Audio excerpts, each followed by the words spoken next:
Let's have a closer look at MotoGP today. The top category of motorcycle racing offers lots of interesting technical details, and we will have a closer look at packaging and aerodynamics. Let's start with the engine. Since motorcycles have two wheels and lean to one side in the corner, the engine position and also its rotational direction is important. If you open and close the throttle quickly, you will get a counter reaction by the engine block because of its own inertia. What's cool in a car can be dangerous and hard to handle in a motorbike. Race cars usually have a longitudinally mounted engine, so there is less dive and squat. In other words, the car is a more stable platform. The reaction during cornering is less dramatic for cars because you have four wheels that will stabilize the vehicle. For motorcycles, it's the other way around. Because you are leaning into the corner with extreme angles right on the edge of traction, you have to be able to control the bike during cornering without any interruptions. Reaction forces by the engine block would introduce such an additional component. BMW drivers in a roundabout know what I mean. So race motorcycles position the engine transversely to avoid disruptions while cornering. The high revving engines have close to 300 horsepower, and the question comes up, which concept is most suitable for a 1000 cubic centimeter engine? 2 or 3 cylinder engines wouldn't be able to reach the high revs of a 4-cylinder engine and would introduce vibrations. If you have 4 cylinders, how would you align them? An inline 4 is a great and compact engine, but since we mount it transversely, it's also relatively wide. A wide and high engine block would mean that the internal airflow is blocked and you need a larger radiator to reach the same cooling. Also, because of the leaning angle in corners, you wouldn't be able to position the engine very low, but this is actually not an issue for a motorbike. When designing a race car, you want the engine to sit as low as possible to reach the lowest center of gravity. A low COG means less weight transfer from one side to another while cornering, which means more grip and higher cornering speeds.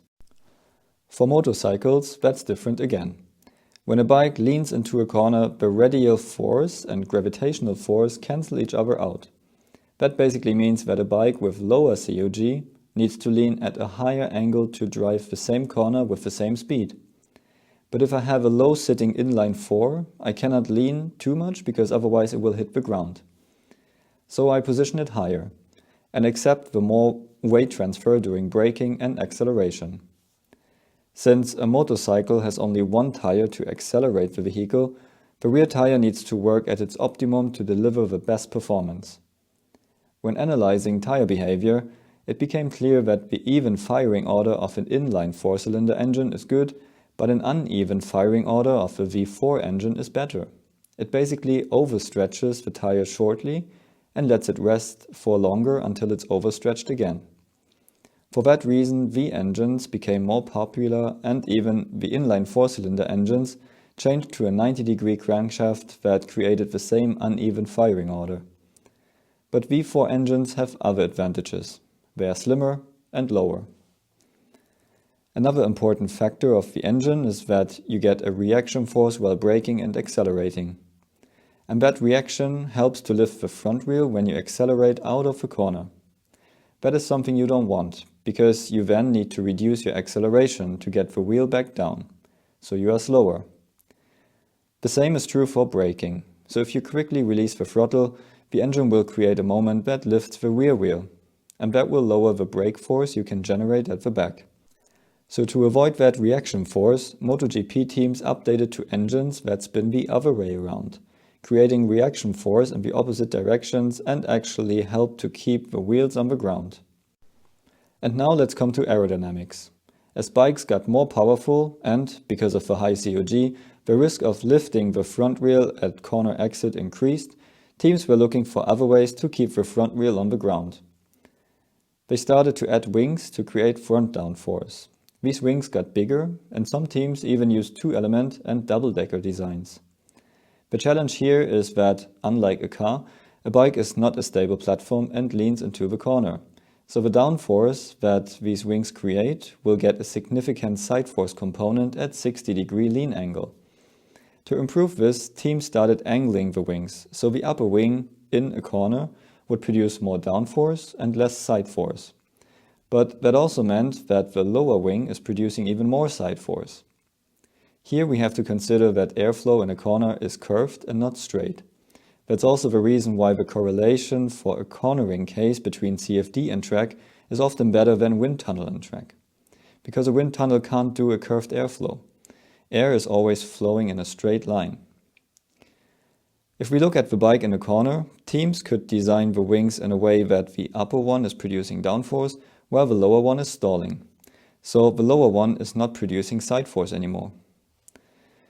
Another very important factor in motorcycle racing is the driver's seating position. An optimal position can increase top speed by 10 km per hour. The other thing is the hang-off or lean-in position while cornering. The driver moves its weight lower and further in the corner to increase cornering speed.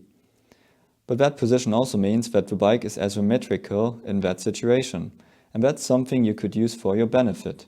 So the driver's body behind the wings on the inboard side blocks extraction behind them, while moving away from the outside, helping the wings there to work better. In the future, that could be refined further by using the driver's elbow or knee to open and close further flow paths. Another thing to note at the front is the center air intake. All teams positioned it right at the stagnation point to use the maximum ram effect for the inlet.